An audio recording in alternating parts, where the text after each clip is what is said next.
जय श्री बिहारी जी की श्री राधे। आप सभी इस वीडियो को बड़े ध्यान से सुने, क्योंकि यह वीडियो उन दो लोगों के लिए है।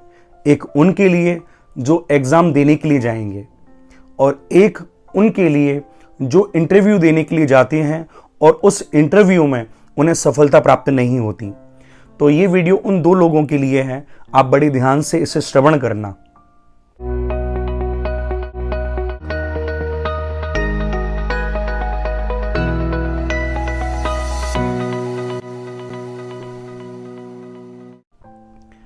सबसे पहले आप सभी को मैं एक बात बताना चाहूँगा। कोई ये सोचे कि ये जो उपाय मैं बता रहा हूँ ये कोई जादू है, तो ऐसा नहीं है। उपाय के साथ साथ व्यक्ति को पुरुषार्थ भी करना होता है। यदि हमें जगदीश को रिझाना है तो केवल प्रार्थना कार्य आएगी, और यदि हमें जग में कोई पद या प्रतिष्ठा चाहिए, कोई मान या सम्मान चाहिए, तो उसके लिए हमें पुरुषार्थ यानी कर्म और साथ में प्रार्थना, पुरुषार्थ और प्रार्थना दोनों को समन्वय साथ लेकर चलना होगा। जब हम पुरुषार्थ और प्रार्थना को साथ लेकर चलते हैं तभी हम जग में सफल होते हैं। केवल यदि हम प्रार्थना करें, पुरुषार्थ नहीं करें तो कभी उपलब्धि प्राप्त नहीं होगी। केवल पुरुषार्थ करें, प्रार्थना नहीं करें तो हमें कभी उपलब्धि प्राप्त नहीं होगी।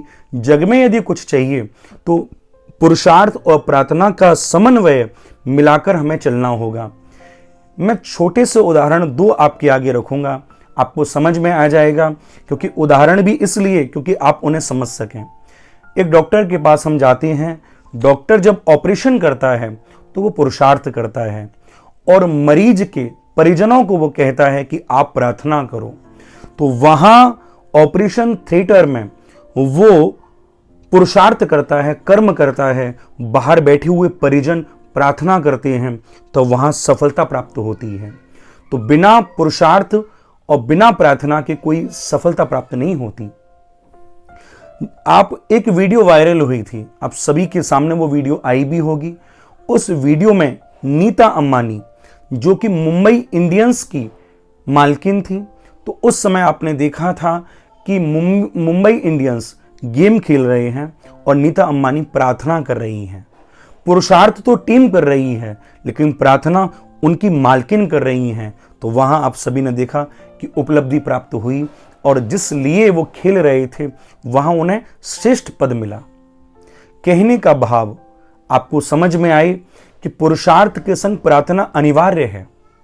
रात भर हमने मेहनत की, सोचा कि सुबह पेपर आएगा तो हम अच्छे एग्जाम दे पाएंगे, लेकिन पेपर आते ही सब विस्मृत हो गया, सब भूल गए, कुछ याद नहीं।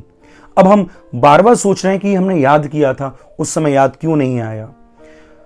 जब हम इंटरव्यू देने जाते हैं तो हमें लगता है कि हमने बहुत अच्छा किया, फिर हमें सफलता क्यों नहीं मिली, क्योंकि अभी तक हमने केवल और केवल पुरुषार्थ किया था, प्रार्थना नहीं की थी। हमें प्रार्थना भी करनी है। अगर प्रार्थना की थी तो पुरुषार्थ नहीं किया था, तो हमें अब पुरुषार्थ भी करना है। ये दोनों चीजें समान, उनका समन्वय लेकर ही चलना पड़ेगा। अब जो उपाय आप सभी को मैं बताने वाला हूं, बड़े ध्यान से सुने। दो मार्ग हैं और दोनों मार्ग पर ही आपको चलना है। प्रथम मार्ग, आपके पास चांदी का कोई पात्र हो। दूसरा, आपके पास मोती की माला हो। तीसरा, आपके पास शंख हो। ये तीन चीजें चाहिए। आपके पास चांदी का पात्र है तो रात भर चांदी के पात्र में जल भरकर रखें और प्रातः उस जल को पिएं। दूसरा, आपके पास कोई भी पात्र है, उस पात्र में जल भरकर रखें और उसमें मोती की माला को डाल दें और सुबह उस जल को पिएं। तीसरा, आपके पास शंख है तो शंख में जल को भरकर रखें और प्रातः उस जल को पिएं।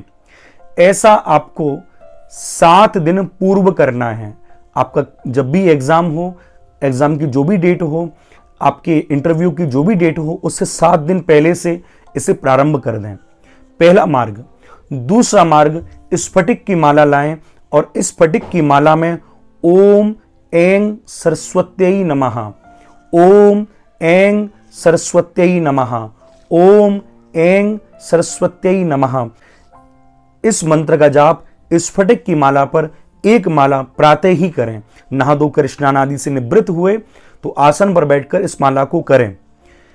7 दिन पहले से ही ये दोनों कार्य करना आपको प्रारंभ कर देना चाहिए। आप देखेंगे आपको आपकी परीक्षा में, आपको आपके इंटरव्यू में सफलता जरूर प्राप्त होगी। जिन लोगों को वाणी का ही खाना है, यानी केवल अपनी वाणी से ही लोगों को प्रभावित करना है, उन लोगों को यह कर्म सदैव करते रहना चाहिए। हमेशा इस कर्म को करें तो उनको भी इससे लाभ प्राप्त होगा। आप सभी इस वीडियो को अधिक से अधिक शेयर करें। आपके परिजन, आपके बंधु बांधव जो भी इस समय इन चीजों का सामना कर रहे हैं, इंटरव्यू का या परीक्षा का सामना कर रहे हैं, उन सभी को इस वीडियो को शेयर करें। अंत में दोनों हाथ उठाकर मेरे साथ कहें, श्री राधे श्री राधे श्री राधे।